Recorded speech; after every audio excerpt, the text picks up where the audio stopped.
Friends, আমি মৌমিতা। আজকের আমি চলে এসেছি আমি আমার লেবু গাছ নিয়ে আপনাদের কিছু গুরুত্বপূর্ণ টিপস নিয়ে। ভিডিওটা শেষ পর্যন্ত দেখবেন এবং সাথে থাকবেন, তাহলে আমি আপনাদেরকে জানাতে পারবো যে এই লেবু গাছে এত ফুল কিভাবে এলো, এবং তার সাথে এখানে আরও আমার লেবু গাছে ফলও ধরে আছে।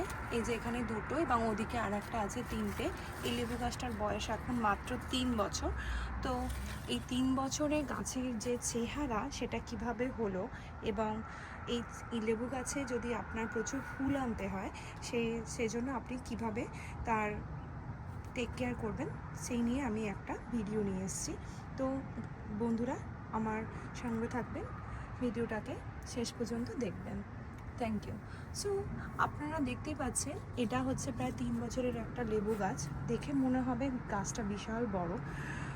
অবভিয়াসলি গাছটা অনেক বড় হয়েছে এই বছরে, এবং পাতায় পাতায় দেখছেন যে প্রচুর লেবু গাছে প্রচুর ফুল এসছে। এবং এখানে দেখতে পাচ্ছেন যে মৌমাছি এখানে এসে বসে আছে। এদিকেও একটা বড় মৌমাছি এসে বসে আছে। লেবু গাছের এত সুন্দর ফুলের গন্ধ আসছে যে এখানে মৌমাছি এসে এখানে বসেই আছে।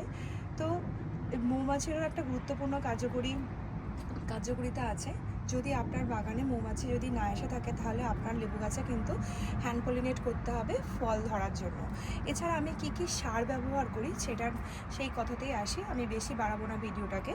এই যে দেখুন লেবু গাছটার গোড়া আপনাদেরকে আমি দেখাচ্ছি। এই যে গোড়াতে আমি কিন্তু মাঝে মাঝে ভাতের যে ফ্যান হয় সেই ফ্যানটা আমি দিয়ে থাকি। আপনারা ভাতটা দেখতেই পাচ্ছেন, তাতে সাথে করে আমি একটু বোন মিলসও দিয়ে থাকি। এই যে 1 চামচ বোন মিলস, যেহেতু এই গাছটা অনেক বড়, যদি আপনাদের 10 থেকে 12 ইঞ্চি টব হয় এবং ছোটো গাছ হয়, তাহলে আপনারা হাফ চামচ দিয়ে থাকবেন। তার সাথে আপনি এটা ধরুন এক সপ্তাহ দেওয়ার পরে আপনারা ধরো একটু এখানে দেখাচ্ছি আমি, এই সাদা সারটা এটা হচ্ছে অ্যাপসাম সল্ট। এই অ্যাপসাম সল্টটাও আপনার গাছের ক্ষেত্রে খুবই কার্যকরী ভূমিকা পালন করে। 1 সপ্তাহ পরে আপনি একটু অ্যাপসাম সল্টও দিয়ে দেবেন। এইরকম 1 সপ্তাহ দেওয়ার পরে আপনারা তারপরে আপনি যদি পারেন তো একটু লাল পটাশ সার এটাও আপনি গাছে দিয়ে দেবেন। সো আমি গাছটা যেহেতু অনেক বড়, তো আপনাদের সাথে আমাকে ভিডিওটা সাথেই দেখাতে হবে। আমি তো ওরকম 1 সপ্তাহ অন্তর দিতে পারবো না, তো আমি অল্প অল্প করেই দিয়ে দিলাম। আপনারা এই রিপিটেশনটা বোন মিল, অ্যাপসাম সল্ট অ্যান্ড পটাশ সার এটা 1 সপ্তাহ অন্তর করে এরকম দিতে থাকবেন, তাহলে দেখবেন গাছটা অনেক ভালো হবে। এবং পরবর্তীকালে যে রিপিটেশন করবেন সেটা 15 দিন অন্তর করবেন। তো গাছে দেখতেই পাচ্ছেন যে আমার গাছে ঠিক কতটা ফুল এসছে। আমি খুব কাছে থেকে দেখাচ্ছি এইভাবে। এই যে দেখুন, এখানে দেখুন বসেই আছে, এই যে দেখুন। এবং গাছে দেখুন ঠিক কত ফলও এসছে। এই যে দেখুন ঠিক কত ফল এসছে দেখুন। আর আমার এই যে টবটা দেখছেন, এই টবটা কিন্তু বিশাল বড় টব, এবং যেহেতু এটা বড় গাছ, আর একটা সুবিধা হচ্ছে আপনারা এই যে গাছের সারটা দিলেন একটু কুচিয়েও দেবেন কোনো কিছু দিয়ে, এবং কুচিয়ে দেওয়ার পরে এখানে অবশ্যই গরমে জল দেবেন।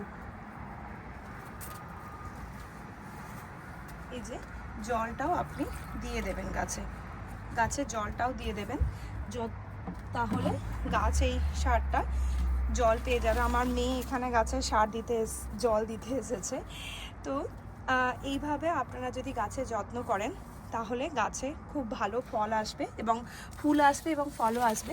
তার সাথেও আমি দেখাচ্ছি আমার গাছটাতে কিন্তু মালচিং করা আছে। মালচিং কথার অর্থ হচ্ছে এখানে আমার কিছু কাঠের টুকরো দেওয়া আছে। যদি আপনারা কাঠের টুকরো রকম মালচিং যদি আপনাদের ওখানে না পেয়ে থাকেন, তাহলে আপনি পাতা, যে আমাদের শুকনো পাতা, সেই শুকনো পাতা দিয়েও আপনি মালচিং করতে পারেন। তাহলে হবে কি, গাছের যে জলটা তাড়াতাড়ি শুকিয়ে যাবে না, এবং পরবর্তীকালে ওই পাতা থেকে যে সার উৎপন্ন হবে সেগুলো আপনার গাছ পেয়ে যাবে। তো লেবু গাছের সংক্রান্ত এই ভিডিওটা আমি এখানেই শেষ করলাম, বেশি বাড়াবো না। আর ভিডিওটা যদি ভালো লেগে থাকে তাহলে প্লিজ সাবস্ক্রাইব করবেন আমার চ্যানেলটাকে, এবং লাইক শেয়ার করবেন অন্যদের সাথে। ভিডিওটা যদি কোনো কিছু সংক্রান্ত আপনাদের জানার দরকার হয়, আমাকে প্লিজ কমেন্ট করবেন। Thank you.